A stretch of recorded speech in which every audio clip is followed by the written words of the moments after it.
Boom shakalaka, ladies and gents, brothers and sisters around the world. It is your boy Crucial, aka the Esoteric Noetic, aka the host of the most conscious comedy podcast in the multiverse.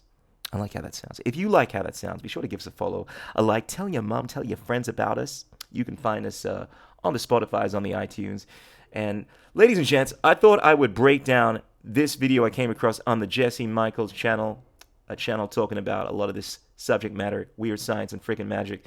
And it features in this episode one of my favorite ufologists, Sheehan, speaking about the UFO, UAP phenomenon. That's what we're calling him now.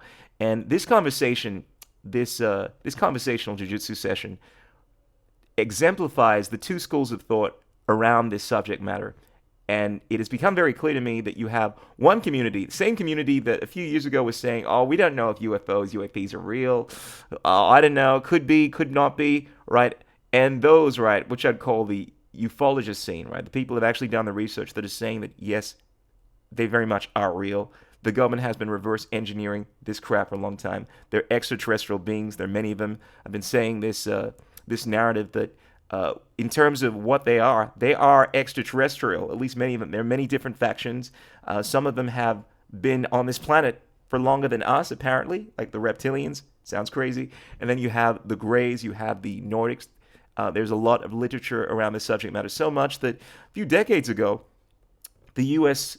Air Force was getting many of its pilots to actually be debriefed on this because it was such a common occurrence. They'd be making contact with UAPs, or extraterrestrial beings, and they actually had a lot of information in their briefs in regards to the different types of aliens and so forth. But much of this information has been disavowed by a lot of the people in the skeptic community, same kind of people that were questioning whether or not this stuff was even remotely real, if UAPs were actually non-human in origin, right? Non-human intelligence, that's another phrase that's popped up into the scene now. And what I find most revealing about this conversation is the same people that were denying this subject matter for a long time are coming out and saying, well, we don't know if they're extraterrestrials. They could be from the future. They could be from this planet. And this conversation here outlines what's going on. Let's get it. This is what Danny Sheehan had to say in response to this particular thread. And I'm going to give you my thoughts on it. And here we have an event taking place of the world getting ready to be made aware of the fact that there's this humongous other civilization around us in our galaxy. What's the evidence that it's extraterrestrial and not some time traveler The fact that people have been face to face with them and had telepathic communications. Sure, but for everyone that says they're from Zeta Reticuli, they also say they're from the future. And I completely disavow that. For everyone that says that they are extraterrestrial beings, there are people that are saying they're from the future. I've been researching this longer than Jesse Michels or these skeptics that say this have been alive, right? I have never come across any person that has claimed to have had contact with extraterrestrials and claim that they are from the future. I'm sure they exist, but this notion that it's one for one, we're seeing people speak about these beings from the future, that seems completely disingenuous. I don't know any reports like that. And it's not to suggest that all these reports are legitimate, but there is an extremely strong correlation that the people that are making contact with these beings are speaking about how, if anything, if they're speaking about how they are non-terrestrial, that they are actually not human in origin. This idea that they're from the future, it seems like something that's been made up by the UFO community. And when people in the skeptic community come up with this thing, I either think to myself, these are people that have done literally no research, are coming up with these ideas built of air and imagination, right? And they somehow want to disavow the testimonials, because this whole idea, this is something the skeptic community do, where they want to disavow eyewitness testimony, is completely insane. I mean, in the same way in any kind of court case, right? If you had eyewitnesses that had witnessed a robbery, let's say if I broke into someone's house and there were 3 witnesses that saw me breaking into that house, the idea of not relying on the eyewitness testimony would be completely insane. I mean, in a lot of countries, you'd only need a couple of witnesses in order to convict someone of the crime. Now, the fact that there are so many of these testimonials, right, of people actually claiming that they have had experiences with extraterrestrials, or claiming that they are not terrestrial, would show that that is reliable evidence. In regards to the evidence of people claiming that they are from the future, I don't believe there is any evidence of that matter. This seems to be a new phenomenon that has been built of air and imagination. So I'm very skeptical, interestingly enough, of the skeptics that bring this up, try to make it sound as if this is a one-on-one thing in order to debunk the claim of the eyewitnesses claiming that this is a phenomenon where we're dealing with non-terrestrial beings. They're also super deceptive and say all sorts of other crazy stuff. Those are people in the UFO community who say all that. They kind of make up stuff, but the fact of the matter is just as plain as day. No, absolutely. And to be honest, it's really disconcerting when people that are, and I think anyone that's been watching the works of Jesse Michels knows that this guy is someone that is deep into this subject matter. But when people disavow this information, or perhaps are just ignorant of it, they make claims like that, like trying to pretend that the vast majority of these reports, are claiming slightly different things, but the idea that there's some kind of confusion in regards to the fact that we're dealing with extraterrestrial beings is something that I find really disconcerting. This is one of the things I find most frustrating about the term UAP, right? Because typically we've been referring to them as UFOs or non-human intelligences, right? But it's expanded this idea, at least within the collective, that, we don't know what they are, right? So people have brought this narrative that there are people with I'm talking about the national security state. I'm talking about the deep state. I'm talking about the people that are actually behind what's going on. We're pretending that they don't actually know what's going on, right? Because this is what you're accepting when you accept the term UAP, because it's been coined by them to suggest that, look, we don't know what we're dealing with. We just noticed this phenomenon going on, but we don't know if it's ours. We don't know if they're who knows where they're from. When the reality is that there have been recovery programs, we've made contact with biologics. If you follow the threads of information from highly reputable sources, right, they all tell this undeniable truth. If you cross-reference this, that there are many groups that have made contact with these extraterrestrial beings. You can have a look at the works of Philip Corso, who was a high-ranking official that oversaw the reverse engineering of this craft, had many interactions with, has a story in regards to having an interaction with these beings and so forth. You can have a look at the works of so many figures that have made contact with these beings, and they're all telling you the same thing. This idea that they're telling you that these beings are from the future is built of air and imagination. And when I hear people putting this to the fore to try to obfuscate this subject matter, I feel as if, I don't buy into this whole idea of disinformation. I think most people are simply just trying to arrive at the truth. But there are some people, typically within the skeptical community, that deny so much evidence that they are doing a disservice to the truth in regards to what's going on. These are the same kind of people that wanted to deny heavier-than-air flight 5 years after the Wright brothers had demonstrated this time and time again. These are the same kind of people that wanted to deny that there was some kind of electromagnetism at play, or when figures like Nikola Tesla were building remote control boats or doing things that seemed beyond the understanding of the current scientific community, would say, well, we don't know if this is true. And they were saying this kind of stuff many, many years later. The scientific or skeptic community sometimes are so unwilling to accept things that are clear as day that it does not progress the search for truth. And this is my biggest pet peeves with people like this. It's like they are disavowing the litany of evidence in regards to this subject matter because it's not convenient with their version of reality. But I mean, if you look at the Edgar Mitchell database, any of the databases around this stuff, I actually think it's split. Like, I don't think any of the databases around this stuff. So we're talking about the many, many reports, which I've seen, thousands and thousands of reports, right?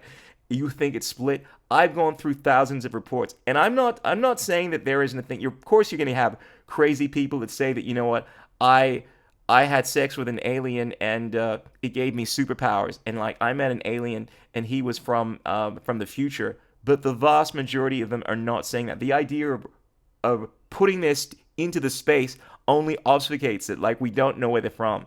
Whereas I'm sure there are many different factions, but on balance, the vast majority of reports you're hearing are not saying they're from the future, are not saying that they are from Russia or something like that, even though it's well aware that obviously Russia is reverse engineering to some extent extraterrestrial craft.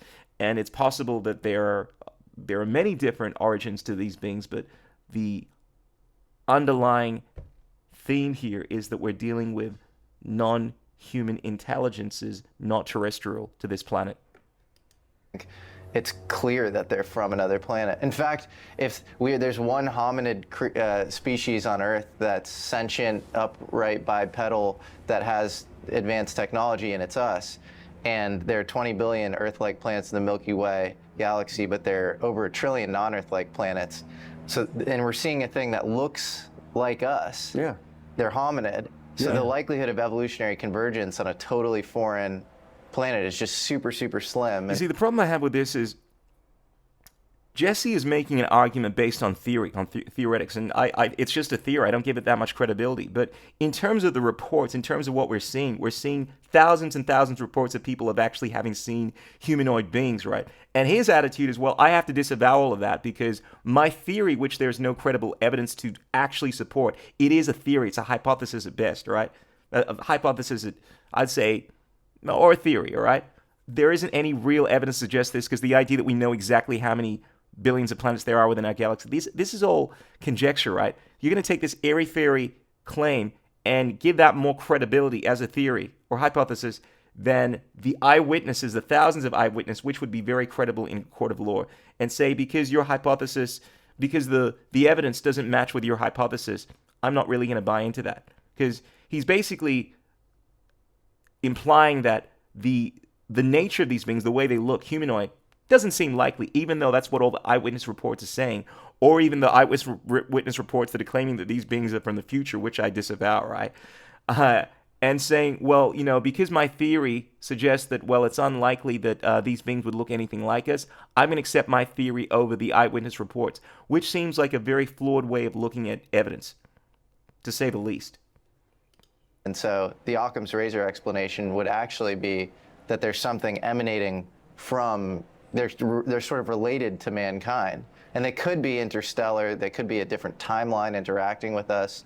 I just think we have to widen the aperture of possibilities. Oh, yeah, no. Okay, so let me correct myself. So he's saying that, look, because they do look like us, he's accepting that idea. Well, based on my theory, they must be from the future because beings that look like us, they couldn't be from our solar system. And once again, it requires you to buy into this theory of his that, well, we can't, it's unlikely that we would see beings outside of our planet that look like us, which I think is completely insane. I mean, the reality is we don't know. Granted, it's a theory that they might look very different. It's also very possible, I think, that they could be very similar based on the theory that perhaps beings within our galaxy evolve in a particular way. I don't think the idea to suggest that it would be any different is that more plausible. I mean, but not to the point of just obfuscating. The obvious. Sure. There's a thing, there's a phenomena. Yeah. But I do think that's called the phenomena for a reason because it's sort of really hard to classify. Well, it's not a phenomenon. It's always been known as a thing, but it's been recently classified as a phenomenon by the people that are essentially trying to muddy the waters and claim that we don't know what these things are. However, anyone that has been researching this up till maybe 5-6 years ago would understand that, look, the narrative. Oh, no, I don't even like using the word narrative because the facts actually show that it's very clear that the United States government, other governments around the world, have made contact with UAPs, UFOs, classically, right? And there have been extraterrestrial beings on board, beings that are not, at least to our understanding, local to this planet. And the beings that we've actually made contact in terms of having interactions with these beings, have had interviews. I mean, there's a well-known interview that took place. It's known as the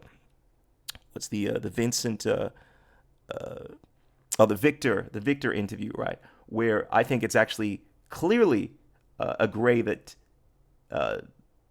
is being interacted with. And if you follow the reports, I mean, they communicate telepathically. There is a litany of information showing this, and we've learned a lot in regards to these beings. What many of the people within the skeptic community are trying to do is disavow all of that because it doesn't fit in with their version of reality. And I think it does the disclosure for what's going on a massive disservice. This idea, well, we can't rely on anything. We can't rely on reports.